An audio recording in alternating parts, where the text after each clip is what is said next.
الشيطان الرجيم بسم الله الرحمن الرحيم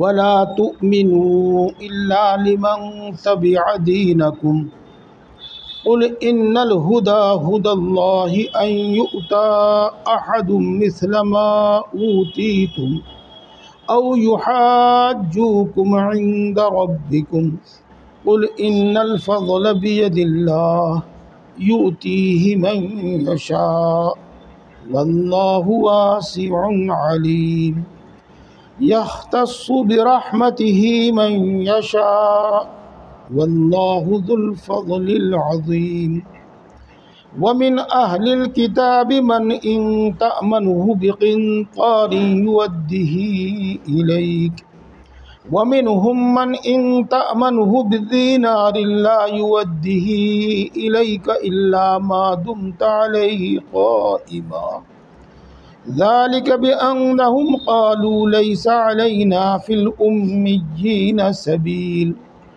ويقولون على الله الكذب وهم يعلمون صدق اللہ العظیم۔ دوستو، یاد ہے آپ کو کہ تفصیل سے ذکر چل رہا ہے حضرت عیسیٰ علیہ السلام کا۔ اسی میں ذکر آ گیا تھا پھر کہ یہودی یہ کہتے ہیں کہ ابراہیم یہودی تھے، اور نصرانی یہ کہتے ہیں کہ ابراہیم علیہ السلام نصرانی تھے، اور مشرکین یوں کہتے ہیں کہ ابراہیم مشرک تھے، یعنی ہم میں سے تھے اور ہم ان کے دین کا اتباع پیروی کرتے ہیں۔ یہود کا بھی ذکر آیا تھا، نصارہ کا بھی ذکر آیا تھا، اور مشرکین کا بھی ذکر آیا تھا۔ اس کا جواب تو آپ کو معلوم ہے ہی، اللہ تعالیٰ نے ارشاد فرمایا اور دلیل کے ساتھ فرمایا کہ ابراہیم یہودی نہیں تھے، ابراہیم نصرانی نہیں تھے، ابراہیم مشرکین میں سے بھی نہیں تھے۔ اگر ابراہیم سے سب سے زیادہ قریب ہے کوئی شخص تو وہ یہ نبی یعنی محمد صلی اللہ علیہ وسلم، اور ان کے پیروکار یعنی مؤمنین سب سے زیادہ قریب ہیں، کیوں فرمایا تھا۔ تو یہاں یہود کا بھی ذکر آ گیا تھا۔ پھر یہود کی ایک برائی بیان کی تھی، کیا؟ انہوں نے اسلام میں رکاوٹ پیدا کرنے کے واسطے اور اسلام سے لوگوں کو بدظن کرنے کے واسطے ایک یہ طریقہ اختیار کیا تھا کہ اول وہ بہت انصاف والے بنتے تھے اور ایمان میں داخل ہو جاتے تھے، اسلام قبول کر لیتے تھے، چند دن خوب عبادت کرتے، خوب مسلمانوں کے ساتھ رہتے، اور پھر اسلام اور ایمان چھوڑ کر یہودی ہو جاتے۔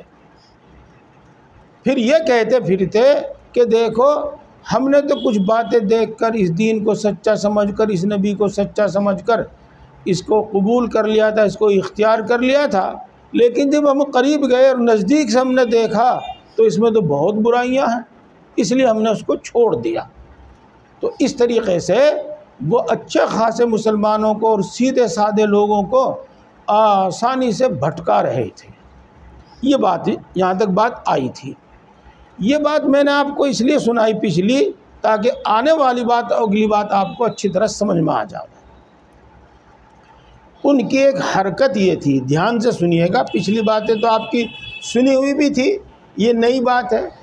یہود کی ایک حرکت یہ بھی تھی کہ وہ خاص طور سے اپنے لوگوں کو یعنی یہودیوں کو یہ سمجھایا کرتے تھے کہ کوئی کچھ بھی کہے تمہیں کسی کی نہیں ماننی، اگر کوئی یہودی تمہیں بات بتاوے تو اس کی تو سن لیو، باقی کسی کی نہ سنیو۔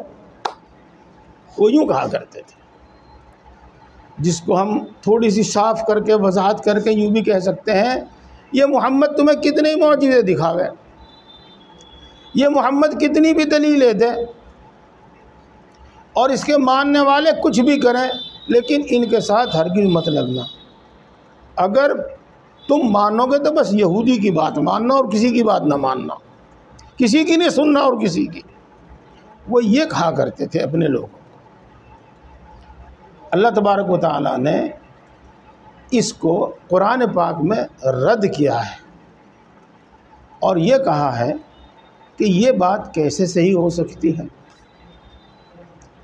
بھائی، جب اللہ نے اپنے آخری نبی حضرت محمد مصطفیٰ صلی اللہ علیہ وسلم کو ہدایت دے کر بھیجا تو وہ تو ہدایت پر ہے، اس لیے کہ اس بات کو ساری دنیا مانتی ہے کہ اللہ کی ہدایت ہی اصل ہے، اللہ کا بتایا ہوا راستہ ہی اصل ہے۔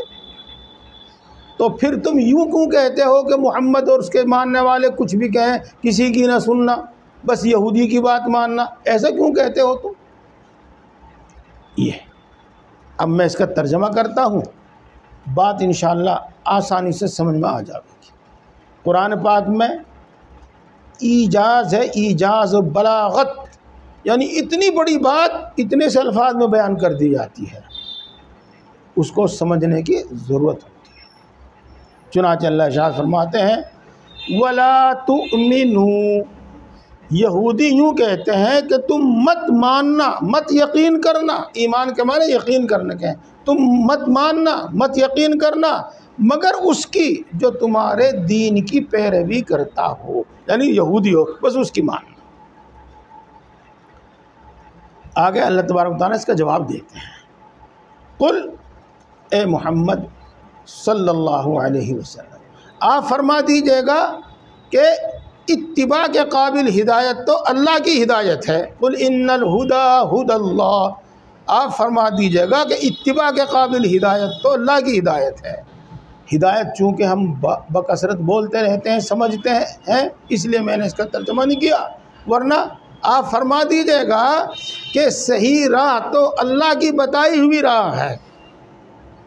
لہذا جب یہ بات دلیل کے ساتھ ثابت ہو جاوے کہ یہ بات اللہ کی فرمائی ہوئی ہے اور حق ہے تو وہ ماننی چاہیے، چاہے وہ یہودی کہے یا یہودی کے علاوہ کوئی اور کہے۔ بات یہاں تک ہو۔ دوستو، آگے آ رہی ہے بات، اور وہ دوسری بات ہے اسی سے ملتی جلتی۔ میں آپ سے ایک بات عرض کرتا ہوں، آپ نے پہلے سنی، کئی بار سنی۔ رسول اللہ صلی اللہ علیہ وسلم نے ارشاد فرمایا تھا لَتَتَّبِعُنَّ سُنَنَ مَنْ قَبْلَكُمْ حَذْوَ النَّعْلِ، تم اپنے سے پہلے لوگوں کی پیروی کرو گے برابر سرابر، جس طرح سے ایک جوتا دوسرے جوتے کے برابر ہوتا ہے نا، بالکل انہی کی طرح تم ان کی پیروی کرو گے۔ آگے ہے اسی حدیث پاک میں، حتیٰ کہ اگر ان میں سے کسی نے اپنی ماں سے زنا کیا تو اس امت کے لوگ بھی اپنی ماں سے زنا کریں گے۔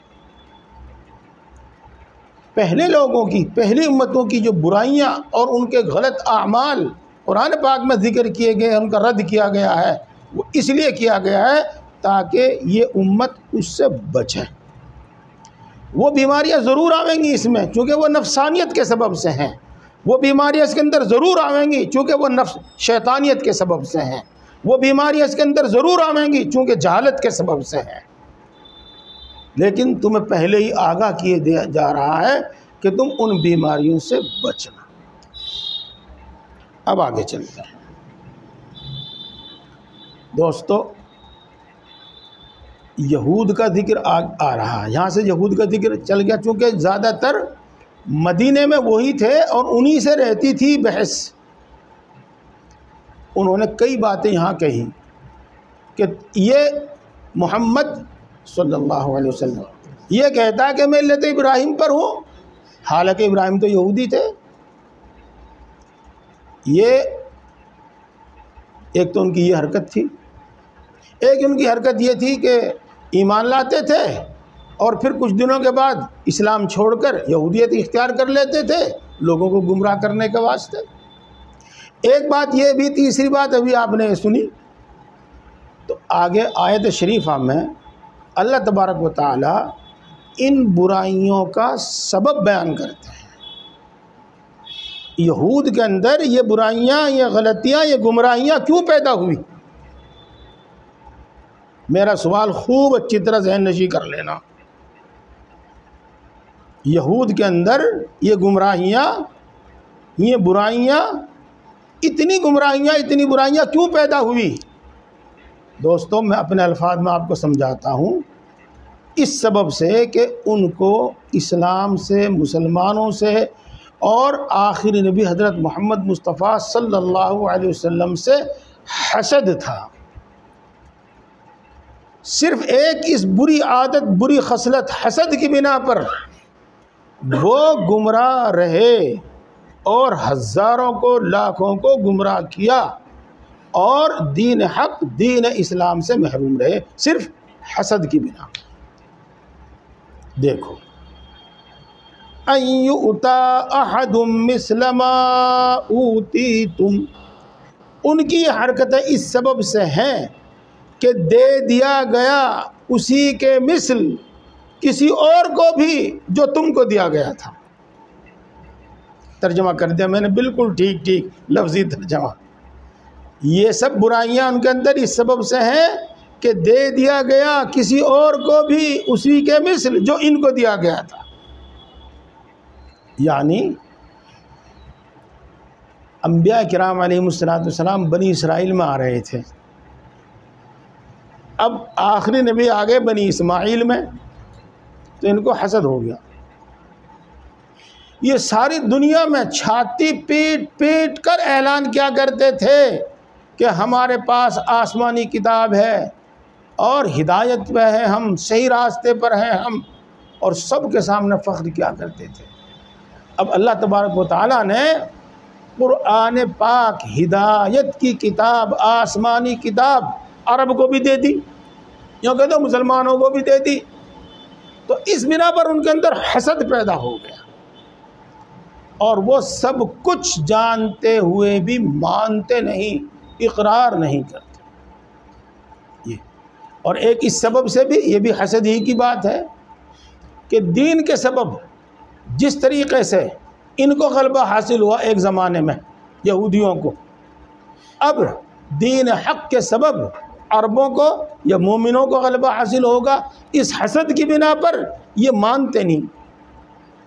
چنانچہ فرماتے ہیں او یحاجوکم عند ربکم، یا وہ غالب آویں تم پر تمہارے رب کے پاس۔ اس کا مطلب میں عرض کر چکا ہوں، اللہ تبارک و تعالیٰ اس کا بھی جواب دیتے ہیں۔ اس کا جواب پہلے میں اپنے الفاظ میں آپ کو سناؤں، پھر ترجمہ کروں گا۔ اے محمد صلی اللہ علیہ وسلم، آپ فرما دیجئے گا کہ خیر تو اللہ کے قبضے میں ہے، اللہ کے اختیار میں ہے، چاہے وہ جس کو دے دے، وہ مالک ہے جس کو چاہے دے دے۔ تو اگر ہم نے آج تک نبوت اور کتاب بنی اسرائیل کو دی تھی تو ہمیں اختیار تھا، اور اب ہم نے نبوت اور کتاب بنی اسماعیل کو دے دی تو ہمیں اختیار ہے کہ ہماری ہے۔ اس پر کسی کو کیا اعتراض اور کیوں حسد اس پر؟ قل ان الفضل بید اللہ، آپ فرما دیجئے گا کہ فضل، خیر اللہ کے قبضے میں ہے، یؤتیہ من یشاء، وہ جس کو چاہتا ہے عطا کرتا ہے، واللہ واسع علیم، اور اللہ تبارک و تعالیٰ بڑی وسعت والا ہے، اس کے پاس خیر کے خزانے اتنے ہیں جو کبھی ختم ہونے والے نہیں ہیں، لیکن وہ جاننے والا بھی ہے کہ کون اس کا اہل ہے اور کس کو دیا جائے، اور کون نا اہل ہے جو اس نعمت کو ضائع کرے گا، اس لیے اس کو نہیں دیتا۔ جو بات اللہ تعالیٰ نے یہاں ارشاد فرمائی وہی بات صاف صاف اگلے الفاظ میں، اگلی آیت میں بیان فرماتے ہیں، یختص برحمتہ من یشاء، اللہ تبارک و تعالیٰ اپنی رحمت کے ساتھ خاص کرتا ہے جس کو چاہتا ہے، یعنی اپنی رحمت جس کو چاہتا ہے عطا کرتا ہے۔ واللہ ذو الفضل العظیم، اور اللہ تبارک و تعالیٰ بڑے فضل والا ہے، بڑی عنایت والا ہے۔ دیکھو، فضل اور عنایت کا لفظ ہم بولتے رہتے ہیں لیکن اکثر لوگوں کو اس کا مطلب سمجھ میں نہیں آتا، کچھ مفہوم سمجھ میں آتا ہے۔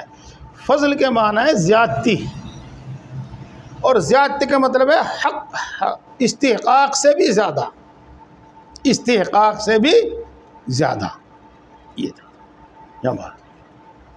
دوستو وہ بات میں پچھلے ہفتے بھی کہنا چاہ رہا تھا، بلکہ اس سے پہلے ہفتے میں بھی کہنا چاہ رہا تھا جب سے سلسلہ چل رہا ہے۔ آپ نے دیکھا اللہ رب العزت قرآن پاک میں کافروں کے، مشرکوں کے، یہودیوں کے، نصارہ کے غلط اقوال، ان کی غلط باتیں قرآن پاک میں ذکر کرتے ہیں اور پھر ان کا جواب دیتے ہیں اور دلیل کے ساتھ ان کا جواب دیتے ہیں۔ یہ بات آپ نے محسوس کی نہیں کی؟ دیکھو، یہود کہتے تھے نعوذ باللہ نعوذ باللہ عیسیٰ حرام کا ہے، حرام زادہ ہے، یوں کہتے تھے۔ اللہ تبارک و تعالیٰ نے دلیلوں کے ساتھ اس کا رد کیا قرآن پاک میں، سن رہے ہیں آپ بہت دنوں سے۔ یہود کہتے تھے کہ ہم نے عیسیٰ کو قتل کر دیا، سولی دے دی۔ اللہ تبارک و تعالیٰ نے ان کی اس غلط بات کا ذکر کر کے اس کا رد کیا کہ نہیں، وما قتلوہ وما صلبوہ، نہ انہوں نے قتل کیا نہ انہوں نے سولی دی، بل شبہ لہم، بلکہ وہ شک و شبہ میں مبتلا ہو گئے۔ اس کی تفصیل آپ کے سامنے میں نے بتائی تھی۔ ابھی 3-4 باتیں میں نے آپ کے سامنے ذکر کی۔ یہود کہتے تھے کہ ابراہیم یہودی تھے، نصارہ کہتے تھے کہ ابراہیم نصرانی تھے، مشرکین کہتے تھے کہ ابراہیم مشرک تھے۔ اللہ نے ان کی باتوں کا ذکر کر کے اس کو رد کیا۔ یہ بات سمجھ میں آئی بھائی؟ پچھلے ہفتے میں سننے والوں کے خاص طور سے ہاں۔ تو دیکھو، اسلام کی دعوت اور اسلام کی خدمت اور اسلام کی تبلیغ کا ایک حصہ یہ بھی ہے کہ جاہلوں کی طرف سے اور نافرمان لوگوں کی طرف سے، اسلام کے منکرین کی طرف سے اسلام پر جو اعتراض کیے جائیں ان کا مدلل طریقے پر جواب دیا جائے۔ ہر زمانے میں اسی واسطے ایک جماعت ایسی ہونی چاہیے ہمیشہ، جو دین کی ماہر، قرآن کی ماہر، فقہ کی ماہر، تفسیر کی ماہر۔ اور یہ بات جو میں نے آپ کو بتائی، اس لیے بتائی میں نے چونکہ یہ سب باتیں آپ سنے ہوئے تھے اور میری بات آسانی سے آپ کی سمجھ میں آ جاتی، اس لیے میں نے آپ کے سامنے رکھی۔ ورنہ یہ بات تو اللہ تبارک و تعالیٰ قرآن پاک کی ایک آیت میں صاف صاف ارشاد فرماتے ہیں، ادعو الی سبیل ربک بالحکمت والموعظۃ الحسنۃ وجادلہم باللتی ہی احسن۔ تم اپنے رب کے دین کی طرف بلاؤ حکمت اور دانائی کے ساتھ، اچھی نصیحت کے ساتھ، اور تم اچھے طریقے پر ان سے بحث مباحثہ کر کے ان کو لاجواب کرو۔ وجادلہم باللتی احسن، اسی کا ترجمہ ہے۔ وہاں تو آپ صرف ترجمہ اور مطلب سنتے، لیکن یہاں گویا کہ آپ یہ بات اپنی آنکھوں سے دیکھ چکے ہیں کہ نبی کا ایک کام یہ بھی ہے کہ اسلام کے خلاف جو ریشہ دوانیاں کی جائیں، اسلام پر جو اعتراض کیے جائیں، ان کا جواب دیا جاتا ہے۔ اب آگے چلتے ہیں۔ اللہ اکبر۔ اگلی بات بھی سنیے گا دوستو، اسلام کیا ہے؟ اسلام ایمان اور اعمال کا مجموعہ ہے، یا تو یوں کہہ لو، اور اگر اس کی تفصیل کرو تو پھر وہ 4-5 چیزیں ہیں، لیکن ہم تفصیل نہیں کرتے، بس اعمال کے اندر سب کچھ آ گیا۔ تو اسلام کفر کے بجائے ایمان کی دعوت دیتا ہے، اور اسلام بد اعمالیوں کے مقابلے میں نیک اعمال کی دعوت دیتا ہے، اور جو لوگ بد اعمالیوں میں مبتلا ہیں ان کی ان بد اعمالیوں کا ذکر و تذکرہ کرتا ہے۔ اس ذکر و تذکرے کے 2 فائدے ہیں۔ ایک فائدہ تو یہ تاکہ معلوم ہو جائے کہ یہ یہودی یا نصرانی جو اپنے آپ کو اہل کتاب کہتے ہیں اور اللہ والے بنے بیٹھے ہیں، راہب بنے بیٹھے ہیں، ان کے اندر کتنی بد اعمالیاں ہیں، تاکہ لوگ آنکھ میچ کر ان کے پیچھے نہ چلیں، بلکہ ان کو پتہ چل جاوے کہ کن کن برائیوں میں مبتلا ہے۔ یہ اور اسی کے ساتھ ساتھ یہ بھی مقصود ہوتا ہے کہ دیکھو یہ دیندار لوگ تھے، یہ اہل کتاب تھے، اللہ کے پسندیدہ لوگ تھے، لیکن جب ان کے اندر یہ بدعمالیاں آئی تو اب یہ اللہ کے نزدیک ناپسندیدہ ہو گئے۔ چنانچہ اللہ تبارک و تعالیٰ آگے یہودیوں کا ایک عمل بیان کرتے ہیں۔ اور میرے بھائی ماشاءاللہ آپ سب بڑی توجہ سے سن رہے ہیں، جی خوش ہو رہا ہے، لیکن آپ جانتے ہیں کہ درمیان میں جب کوئی بات زیادہ خاص آتی ہے تو میں آپ کو متوجہ کرتا ہوں، تو آپ توجہ کیجیے گا۔ اللہ تعالیٰ یوں ارشاد فرماتے ہیں کہ یہودیوں میں کچھ لوگ تو ایسے ہیں، اگر آپ ان کو سونے کا یا کسی اور دوسرے مال کا پورا ڈھیر امانت کے طور پر رکھو تو جب آپ مانگیں گے، جس دن مانگیں گے، جس وقت مانگیں گے، دن میں مانگیں گے دن میں، اور رات میں مانگیں گے رات میں، فوراً وہ آپ کے سپرد کر دیں گے، آپ کی امانت آپ کو واپس کر دیں گے، آپ کے حوالے کر دیں گے۔ اور زیادہ تر لوگ ان میں ایسے ہیں کہ اگر ایک چھوٹی سے چھوٹی چیز مثلاً 1 دینار ان کو امانت کے طور پر دیا جاوے کہ بھئی میں پھر لے لوں گا، تو یہ اس وقت تک تو اس کا اقرار کریں گے جب تک ان کی چھاتی پہ سوار رہو گے تم، اور جو ہی تم گئے ہٹے، اگر ساتھ کے ساتھ واپس آ کے تم ان سے کہنے لگو کہ بھئی 1 دینار میں تمہارے پاس امانت رکھ کے گیا تھا، ذرا دے دیو، مجھے کوئی ضرورت پیش آ گئی، کب دیا تھا مجھے، کس کے سامنے دیا تھا، مجھے نہیں دیا بھائی۔ دینے کی بات تو بہت دور کی، وہ اسی کا انکار کر دیں گے، اسی سے ناٹ جامیں گے کہ میرے پاس امانت بھی رکھی تھی تم نے۔ ان کی بدعمالیوں کا ذکر کیا۔ دیکھو دوستو، اگلی بات جس میں جو بتائی گئی ہے وہ تو تفسیر کے دوران آپ سمجھ لیں گے، بس میں آپ کو یہ بتلا دوں جو ابھی آپ کو بتلایا تھا میں نے، کہ رسول اللہ صلی اللہ علیہ وسلم نے ارشاد فرمایا تھا کہ جو خرابیاں پہلی امتوں میں پیدا ہوئی، جو بدعمالیاں پہلی امتوں میں پیدا ہوئی، وہ میری امت میں بھی پیدا ہوں گی، ہمیں آگاہ کیا تھا کہ ان سے بچنا۔ لہذا ہمارے الفاظ میں، اسلامی الفاظ میں اس کو کہا جاتا ہے خیانت، بے ایمانہ بھی کہہ دیتے ہیں اس کو، لیکن یہ کوئی صحیح لغت نہیں ہے، بولتے ضرور ہیں اس کو لیکن یہ کوئی صحیح لفظ نہیں ہے بے ایمانہ والا، اس کے لیے لفظ بولتا خیانت، اور اس کے مقابلے میں امانت اور دیانت۔ تو اسلام میں امانت داری کا اتنا تاکید کے ساتھ حکم ہے کہ کیا بتایا جاوے، کیسے سمجھایا جاوے اس کو۔ بس میں اس سلسلے میں آپ کو 1-2 حدیث سناتا ہوں۔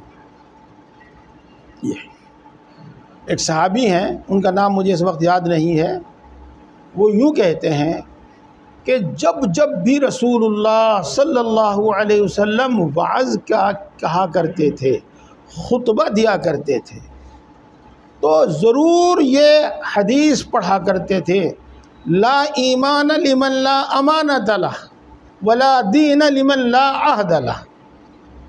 جس کے اندر امانت داری، دیانت داری نہیں، اس کے اندر ایمان نہیں، وہ مومن نہیں۔ اور جس کے اندر عہد و پیمان کی پابندی نہیں، وعدہ اور عہد، ان میں تھوڑا سا فرق ہے، بتا دوں گا میں۔ جس کے اندر عہد و پیمان کی اور وعدے کی پابندی نہیں، اس کے اندر ذرہ برابر دین نہیں، چاہے وہ جتنی نمازیں پڑھتا ہو، چاہے وہ 5 وقت کے بجائے 10 وقت کی پڑھتا ہو، اس کے اندر بالکل دین نہیں ہے۔ لا ایمان لمن لا امانت لہ ولا دین لمن لا عہد لہ۔ اور دیکھو، اس کے ساتھ یہ بات خاص طور سے یاد رہے کہ صحابی رسول صلی اللہ علیہ وسلم یہ ارشاد فرماتے ہیں کہ بہت کم ایسا ہوتا تھا کہ جب رسول اللہ صلی اللہ علیہ وسلم واعظ کہتے تھے اور یہ حدیث نہ پڑھتے ہوں، اکثر پڑھا کرتے تھے، بار بار اس کی تاکید فرمایا کرتے تھے۔ اب دیکھو میں ترجمہ کرتا ہوں، اور بات جو ہے اس میں آپ کو کیا دعوت دی گئی ہے، اس میں کیا آپ کو ہدایت کی گئی ہے، وہ آپ خود سمجھتے ہیں۔ میرے دوستو، ایمان اور خیانت جمع نہیں ہوتے۔ کچھ تھوڑا سا میں اگلی بات کہنا ذرا پسند نہیں کرتا، کبھی کبھی کہہ دیتا ہوں تھوڑی سی، ورنہ میں اسی کو کافی سمجھتا ہوں کہ ماشاءاللہ آپ ہوشیار آدمی ہیں، عقل مند آدمی ہیں، تو اگلی بات آپ خود سمجھتے چلے جائیں گے۔ جن کو اللہ تبارک و تعالیٰ نے صحیح سمجھ دی ہے اور صاف اور پاکیزہ دل دیا ہے، وہ تو اسی کو سمجھ لیں گے، کافی ہے، انہیں آگے کچھ کہنے کی ضرورت نہیں ہے۔ لیکن بعض لوگ الٹی، اجی ٹھیک ہے آپ کہہ رہے مولوی صاحب بڑھیا لگ رہی ہے آپ کی بات، لیکن آج کل تو بے ماننے کے بغیر کام چلتا نہیں۔ دیکھو بازار میں تو کوئی کما نہیں سکتا بغیر بے ماننے کے، میں تو پکی بتا رہا بات۔ یہ بات کہہ کے اس نے قرآن پاک کی آیتوں کو بھی رد کر دیا اور اللہ کے رسول صلی اللہ علیہ وسلم کی حدیثوں کو بھی رد کر دیا، بلکہ ایک بات اور کہہ دی جس کو ہم کہہ سکتے ہیں کہ وہ یوں کہہ رہا ہے، یعنی اسلام اس زمانے کے لیے نہیں، وہ پہلے زمانوں کے لیے ہوگا، اس زمانے میں نہیں ہے۔ سیدھی سی بات ہے بھائی، یعنی آج کل تو اس بات پر عمل نہیں ہو سکتا۔ ہاں میرے دوستو، میرے بزرگوں، جب اسلام آیا تھا اس وقت اس سے بھی زیادہ خراب حالات تھے، یہ سمجھ لیجیے گا۔ بلکہ بات یہ ہے یہ برائیاں ہمیشہ سے موجود ہیں، ہمیشہ سے موجود ہیں۔ کبھی زیادہ لوگ امانت دار، دیانت دار ہو جاتے ہیں کسی بھی سبب سے، اور کبھی بے ایمان اور خیانت کرنے والے لوگ زیادہ ہو جاتے ہیں۔ جب ہم سب مل کر امانت داری، دیانت داری پر عمل کرنے لگیں گے اور مسلمان ہی بس دوسروں کو چھوڑ دو، تو انشاءاللہ العزیز خیر کا غلبہ ہو جائے گا اور اچھے لوگوں کا غلبہ ہو جائے گا۔ اور اگر ہم نے وہ سمجھ لیا جو ابھی میں نے ذکر کیا تھا اور ہم نے اپنی زبان سے یہ کہہ دیا، یہ یقین کر بیٹھے، بس تو پھر تو کوئی عمل کرنے والا رہنے کا نہیں، پھر تو خیر مٹی جاوے گی۔ اب ترجمہ کرتے ہیں۔ وَمِنْ أَهْلِ الْكِتَابِ مَنْ إِنْ تَأْمَنْهُ بِقِنْطَارٍ يُؤَدِّهِ إِلَيْكَ، اور اہل کتاب میں سے بعض ایسے ہیں کہ جن کے پاس اگر آپ دولت کا ایک انبار امانت رکھ دیں تو وہ آپ کو ادا کر دیں گے۔ وَمِنْهُمْ مَنْ إِنْ تَأْمَنْهُ بِدِينَارٍ لَا يُؤَدِّهِ إِلَيْكَ، اور ان میں ایسے بھی ہیں کہ اگر آپ ان کے پاس امانت رکھیں 1 دینار تو وہ آپ کو واپس نہیں کریں گے، ادا نہیں کریں گے، مگر جب تک آپ ان کے پاس کھڑے رہیں، بس جب تک کہ وہ اقرار کریں گے، اس کے بعد نہیں۔ اب ایک بات اور سنو، کتنا ہی بھی برے سے برا کام ہو، کتنے ہی بھی برے سے برا کام ہو، اس کام کے کرنے والے اس کو اچھا ثابت کرنے کے واسطے کوئی نہ کوئی دلیل گھڑی لیتے ہیں۔ دیکھو بات چونکہ مختصر ہوتی ہے، یہاں پر ایک بدتمیز آدمی اپنی ماں سے زنا کیا کرتا تھا، جب اس کو سمجھایا گیا، بتلایا گیا، تو اس نے کیا کہا، ارے بھائی اس میں کیا برائی ہے، ایک دن میں سارا کا سارا اس کے اندر تھا، اگر آج ایک میرا چھوٹا سا عضو اس کے اندر چلا گیا تو کیا خرابی آ گئی اس میں۔ تو اپنے برے سے برے کام کے واسطے، برے سے برے عمل کے واسطے کوئی نہ کوئی دلیل گھڑ لیتے ہیں اور کچھ نہ کچھ اس کی اچھائی اور خوبی بیان کرنے لگتے ہیں۔ شرابی سے پوچھو وہ شراب کی خوبیاں بیان کرے گا، جواری سے پوچھو وہ جواری کی، سٹے کی خوبیاں بیان کرے گا، وغیرہ وغیرہ۔ تو وہ یوں کہتے تھے کہ اللہ نے ہمیں یہ حکم دیا ہے، یہودی یوں کہتے تھے کہ اللہ نے ہمیں یہ حکم دیا ہے کہ جو لوگ یہودی نہیں ہیں ان کا مال تم جس طرح سے چاہو چھین لو اور جس طرح سے چاہے قبضہ کر لو، تمہارے لیے جائز ہے، درست ہے سب۔ ذَلِكَ بِأَنَّهُمْ قَالُوا، اور یہ حرکت ان کی اس سبب سے تھی کہ وہ یہ کہا کرتے تھے لیس علینا فی الامیین سبیل، کہ امی لوگوں میں، ان پڑھ لوگوں میں یعنی عربوں میں ہمارے لیے کوئی راستہ نہیں ہے۔ اس کا مطلب وہی ہے جو میں نے آپ کو بتایا۔ وَيَقُولُونَ عَلَى اللَّهِ الْكَذِبَ، اور وہ اللہ پر جھوٹ بولا کرتے تھے۔ یہ جھوٹ، یہ بہتان ہی ہے کہ یہودیوں کے علاوہ کسی کا بھی مال اگر تم جس طرح چاہو چھین لو، غصب کر لو تو تمہارے لیے درست ہے، جائز ہے۔ یہ اللہ پر جھوٹ بول رہے ہیں وہ۔ وَهُمْ يَعْلَمُونَ، حالانکہ وہ جانتے ہیں کہ اللہ نے ایسا کچھ نہیں فرمایا، ایسا کچھ نہیں فرمایا، بس ہم اپنے گویا کہ ایک دلیل دینے کے واسطے اور اپنے سامنے کے لوگ آدمیوں کو خاموش کرنے کے واسطے، لاجواب کرنے کے واسطے وہ ایسا کہتے ہیں۔ بلا من اوفى بعهده واتقى فإن الله يحب المتقين، ہاں اللہ کا محبوب، اللہ کے پیارا وہ شخص ہے جو اپنا عہد معاہدہ پورا کرے اور اللہ کی نافرمانی سے بچے۔ بے شک اللہ تبارک و تعالی نافرمانی سے بچنے والوں کو پسند کرتا ہے۔